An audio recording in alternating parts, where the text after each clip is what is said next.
El punto de partida creo que ustedes lo conocen. Voy a pasarlo rápidamente, pero es necesario también hacer el inventario, porque recuerdo, Luis Alberto, cuando estuviste en los primeros días del gobierno y hablábamos de levantar el cepo cambiario, ¿no? Parecía una quimera. En Argentina todos decían, estos locos se van a animar a unificar el mercado de cambios, ¿qué va a pasar? La oposición, por supuesto, decía que era el final del mundo y demás. Durante varios días estaba la expectativa, levantan, no levantan el cepo, parecía ser que no había otra cosa para hablar que el cepo cambiario. Ya nos olvidamos, ya ni sabemos casi lo que es el cepo cambiario, ¿no? Esta es la vertiginosidad a la que yo hacía referencia. Por eso cada tanto es bueno recordar el stock heredado, el inventario de las cosas que tuvimos que ir enfrentando de manera conjunta y de manera secuencial. Esta inflación crónica, una economía que en los últimos 4 años prácticamente no creció en promedio 0,5% anual, o sea que el PBI per cápita cayó sostenidamente en los últimos años, una inflación crónica de más del 25% anual en promedio, las distorsiones externas que ustedes conocen y una fuerte caída en la competitividad, no solamente por falta de inversión, por exceso de regulaciones, sino también por una política cambiaria tan común en Argentina de pretender evitar y pretender tapar a través de la apreciación del tipo de cambio los problemas internos, distorsiones internas y falta de inversión, el aislamiento financiero que ya conocemos y la consecuencia que ha tenido ese aislamiento financiero sobre nuestra economía, y quiero detenerme en un slide específicamente para contar los empleos que se perdieron por este delirio de quejarse frente al fallo y no tratar de resolverlo como habría que haberlo hecho mucho antes. Un esquema, sobre todo en el último año, de inmenso estímulo fiscal y monetario sin recursos. Una cosa es estimular la economía cuando hay superávits gemelos, como existían en el 2003, 2004, 2005. Otra cosa es hacerlo cuando no hay recursos y cuando la única salida posible es la maquinita de la inflación. Y bueno, como ustedes saben, sobre el final ya la dificultad empezaba a chocar con algunos límites, muy específicamente por el lado de las reservas, caídas importantes allí.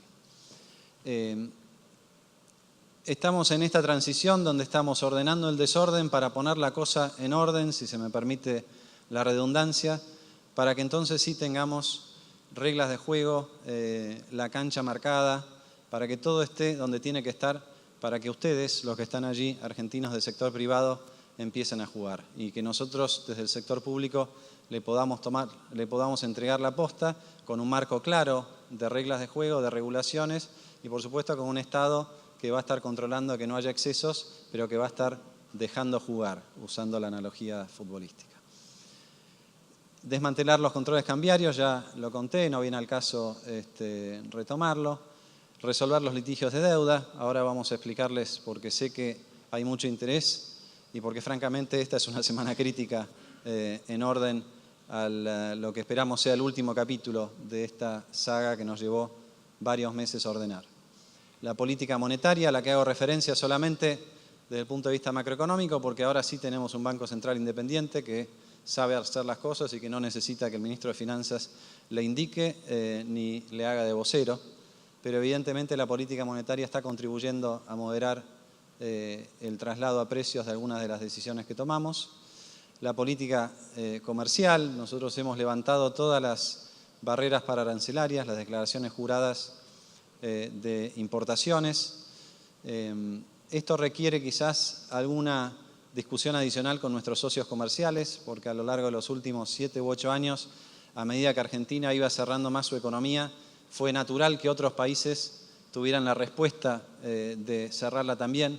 Y ahora nos encontramos, es un excelente ejemplo de estas decisiones que tomamos, porque hay que tomar, hay que hacerlas, pero que el impacto inmediato es negativo para Argentina. ¿Por qué? Porque nosotros levantamos y el resto todavía no levantó. Entonces estamos desprotegidos relativamente a donde estábamos antes y esto es un tema que queremos ir discutiendo con todos nuestros socios comerciales. Hay uno sobre todo que es el más importante, que no lo tengo que mencionar, y en eso estamos, ¿no? Y toda la cuestión referida a transparencia. Transparencia como la conocen ustedes tradicionalmente, pero que en el caso de Argentina tiene ese capítulo adicional tan vergonzoso de reconocernos como el país que durante 8 años mintió descarada y sistemáticamente con las estadísticas públicas. Va a tardar volver de ese oprobio, pero estamos haciendo todo lo posible para que ese retorno sea bien rápido. Hemos decretado la emergencia estadística. El director del INDEC tiene independencia plena para ordenar lo que tenga que ordenar. Si bien depende institucionalmente del Ministerio de Hacienda, nosotros le hemos dado, como se dice, rienda suelta para que avance. Y queremos realmente que el INDEC sea independiente, que mida lo que tiene que medir y que una vez que lo midió, publique los resultados que encontró en esas mediciones y no lo que se venía haciendo a lo largo de todo este tiempo. Este es un punto central, es un punto muy importante, es un punto que ustedes conocen bien, es una mancha muy grande que ha tenido Argentina durante todos estos años y en donde no podemos tener el más mínimo titubeo y donde estamos avanzando a fondo. Por supuesto que esto también genera conflictos. Hemos tenido que separar de los planteles, el director del INDEC ha tenido que separar a aquellas personas que fueron cómplices obscenos de buena parte de la mentira estadística, y él tiene que encontrar a aquellas personas que no tuvieron más remedio que hacerlo, pero que tienen valor hacia adelante. Es una tarea titánica de Jorge Todesca que todos le estamos agradeciendo. Empecemos por algunos cuadros para mostrar algunas cuestiones macroeconómicas con más claridad. Cuando decimos ordenando el desorden, había precios relativos que estaban realmente totalmente desordenados, ¿no? Miren ustedes primero el segundo gráfico, no sé si se ve el láser, pero miren el segundo gráfico, que lo que hace es muestra el aumento acumulado del índice de precios en bienes, servicios no regulados y servicios regulados desde el 2002 o 2001 en adelante, un aumento del 1.500% más o menos para bienes y servicios no regulados, y un aumento que hasta antes de las decisiones que tomamos nosotros a partir de febrero de este año era la quinta parte nomás. ¿Qué quiere decir esto? Que había encubierta una inflación reprimida que el gobierno había escondido, ya no a través de la mentira estadística, sino a través de un esquema además corrupto de subsidios cada vez más altos que evitaban que subieran los precios de las tarifas públicas. Nosotros con los aumentos de febrero y abril hemos iniciado un recorrido de corrección, hemos puesto el foco en la tarifa social y lo que estamos haciendo es devolviéndole la tarifa plena a las empresas y dejando de subsidiar al 50% más rico de la población, que eran además concentrados en la ciudad de Buenos Aires, que eran quienes realmente disfrutaban esos subsidios que el año pasado, solamente para que ustedes tengan una idea, llegaron a la friolera de 4.3 puntos del PBI. O sea, cuando ustedes miren las estadísticas de Argentina, que el año pasado cerró con un déficit primario de 6 puntos del PBI, recuerden que 3/4 partes de ese déficit es plata que en su gran mayoría se tiró y se dilapidó y se le puso en el bolsillo a aquellos que no lo necesitaban. Digo en su gran mayoría porque la decisión de este gobierno es sostener la tarifa social, por lo menos hasta que hayamos avanzado mucho en el objetivo de acercarnos a la pobreza cero. Pero esto iba a tener siempre un impacto en la inflación, ¿no? Siempre iba a tener un impacto fuerte en el índice de precios. Pensar que se podía corregir esto sin un impacto en el índice de precios es pensar que existe un almuerzo gratis, ¿no? Como dicen los sajones, que nunca existen, porque siempre hay algo a cambio, ¿no? El otro precio relativo que estaba totalmente desarbitrado, desordenado, reprimido, era el tipo de cambio, ¿no? Ahí estamos mostrando en la gráfica solamente 2 años de recorrido, desde principios, menos de 2 años, de principio del 2015. Pero vean nomás lo que fue solamente un año, el 2015. Este índice de tipo de cambio real multilateral pasó de 125 a 100. Una apreciación del peso, una caída del tipo de cambio real, como decimos los latinos, de más del 20%, que nos llevó al momento en que nosotros asumimos a un nivel de 100, y 100 es el mismo nivel que existía en diciembre del 2001, justo antes de la salida de la convertibilidad. O sea, habíamos vuelto al punto de partida con el agravante de que esto no muestra el efecto adicional de las retenciones sobre el sector agropecuario. Vale decir que para el sector agropecuario el tipo de cambio real era 20, 25, 30% inferior al tipo de cambio real de la convertibilidad que dio origen a la salida estrepitosa que ustedes conocen y a la crisis anterior. Entonces, estos eran dos temas que uno se puede hacer el distraído de no resolverlos, como lo hizo el gobierno anterior, pero eran absolutamente insostenibles. Y la decisión del presidente Macri fue: resolvamos esto cuanto antes. No es agradable aumentar las tarifas, no es agradable una devaluación en Argentina, pero no podemos seguir mintiéndonos a nosotros mismos. Estas fueron decisiones duras que tomamos de entrada, que tuvieron, por supuesto, su impacto, como decía antes, en sectores vulnerables, sobre todo en lo referente al aumento del precio de los alimentos, y que hemos tratado de contener con otras medidas. Pero creo que el elemento distintivo de esto fue que no nos hicimos los distraídos, tomamos el toro por las astas y avanzamos. Y si ustedes ven, no tengo acá para mostrarles, pero lo que hemos logrado es una mejora del tipo de cambio real del orden del 40%.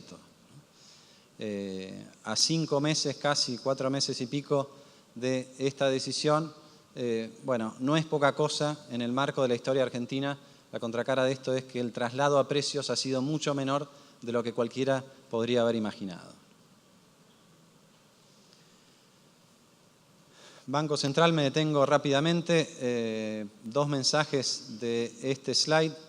El primero es que este es un gobierno que durante muchos años, durante 10 años, se financió casi exclusivamente con el Banco Central. Incluso cuando tenía superávit fiscal, igual necesitaba llevarse por delante el Banco Central. El impuesto inflacionario alrededor de 3 puntos del PBI.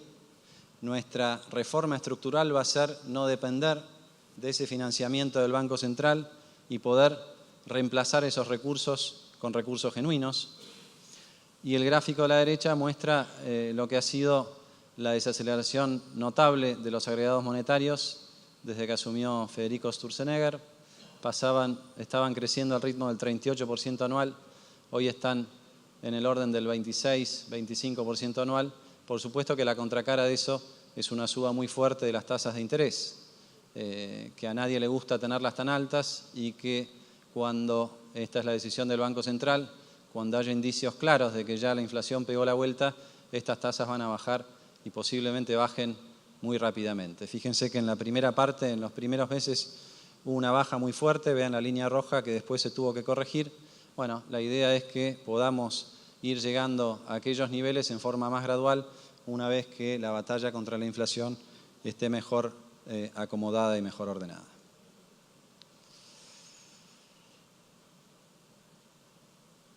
Este cuadro no sé muy bien si les va a decir algo, pero déjenme que les explique cuál es la aritmética del IPC que tenemos nosotros en mente, ¿no? Somos muy conscientes de que la mayor preocupación en estos momentos para nuestro pueblo es el aumento de precios desde noviembre del año pasado. Y digo noviembre porque muchos de estos precios se adelantaron a la asunción del gobierno de Macri, en parte por expectativas, en parte por que el gobierno anterior liberó todos los controles cuando ya vio que había perdido. Nuestro diagnóstico es que hasta ahora lo que hemos visto no es un salto o un aumento en la inflación, sino que una corrección de algunos precios relativos. Yo hice referencia al tipo de cambio de las tarifas, que han tenido un salto de una sola vez, que han tenido alguna, contagio a otros precios de la economía no transables, pero que en mucho menor medida lo han hecho que en ocasiones anteriores. Si ustedes miran, este es el índice de precios de la ciudad de Buenos Aires. En noviembre la tasa interanual era del 24%. Ahora, si veo bien en este cuadro, en marzo esa tasa interanual es del 35%. Hay 11 puntos de aumento de la inflación o del índice de precios o de la tasa anual de variación del índice de precios. De esos 11 puntos, aproximadamente 4 son explicables por la tarifa, el aumento de tarifa.